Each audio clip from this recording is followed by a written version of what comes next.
สบายดีทุกคนสวัสดีพ่อแม่พี่น้องทางประเทศไทยหมดทุกคนมื้อนี้ก็ข้อพักก่อนทุกคนเรื่องของทหารไทยหรือว่าอาวุธยุทโธปกรณ์ของประเทศไทยของทหารไทยนั่นเองอยากเปลี่ยนบรรยากาศนะทุกคนหลังจากที่ป้าพิมพ์เคยทำคลิปเกี่ยวกับเส้นทางของประเทศไทยมาเยอะแล้วก็คิดถึงคิดฮอดจะกลับมาทำอีกครั้งทุกคนกับการพัฒนาของประเทศไทยแบบบ่มีหยุดบ่มีหย่อนสิ่งนี้ที่ว่าจะให้ทุกคนได้เบิ่งนี่ครับเป็นการลงทุนแบบมหาศาลกันเลยของไทยนะเป็นการก่อสร้างเส้นทางรถไฟความเร็วสูงไทยจีนนั่นเองทุกคนตอนนี้ก็ยังทำการก่อสร้างกันอยู่หลายจุดนะที่ว่าอยากจะให้ทุกคนได้เบิ่งกับคลิปของคุณพิมพ์ในมื้อนี้ทุกคนก่อนจะไปรับชมคลิปกับข้อฝากก่อนทุกคนก็คือบ่พิมพ์ทำซองสำรองไว้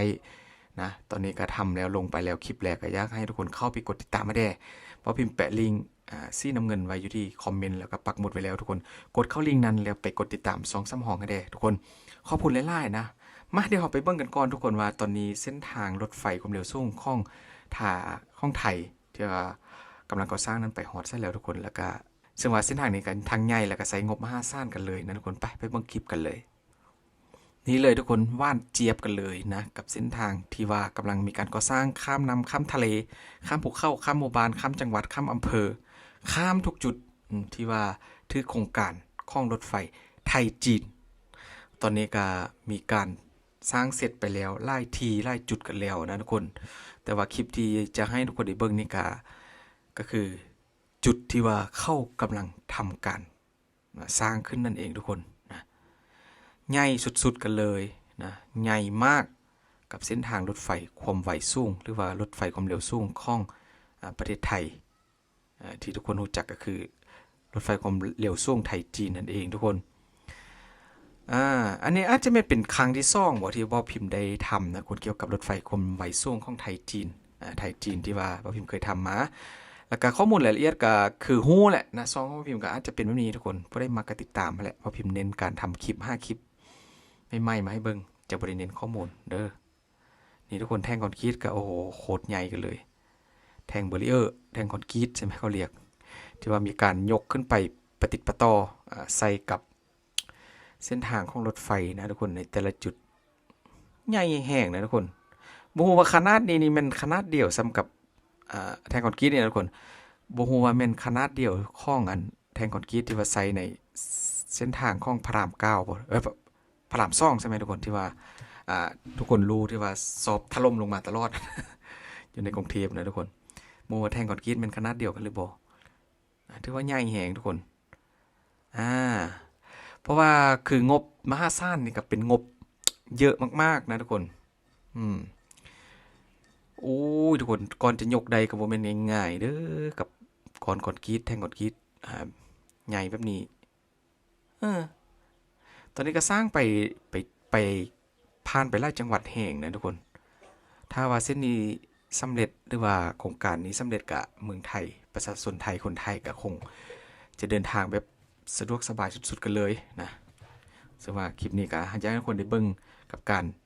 สร้างไปแต่ละจุดกันก่อนเพราะว่าอยากจะให้คนได้เห็นน้ำบ่พิมพ์นะทุกคนใหญ่แฮงทุกคนโครงสร้างบ่ว่าจะเป็นเสาเป็นคานโอ้โหคนที่มาสร้างนี่ทุกคน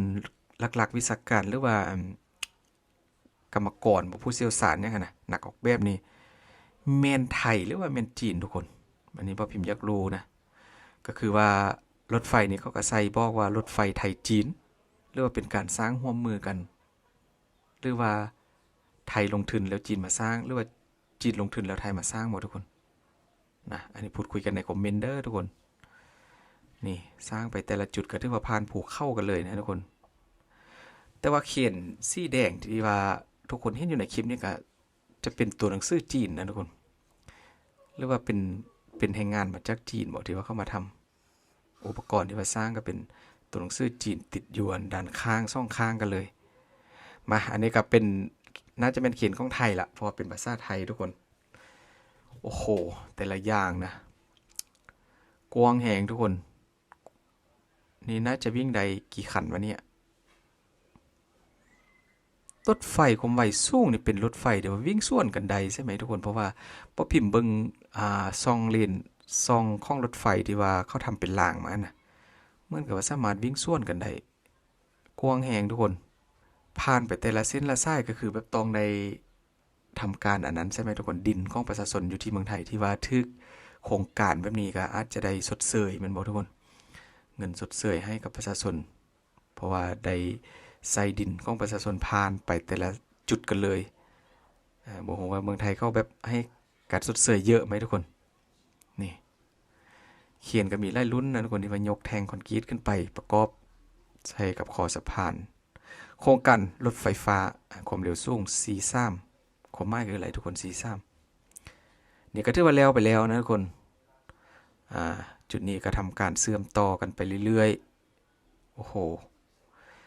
ใหญ่มากแล้วก็ยาวที่สุดในประเทศไทย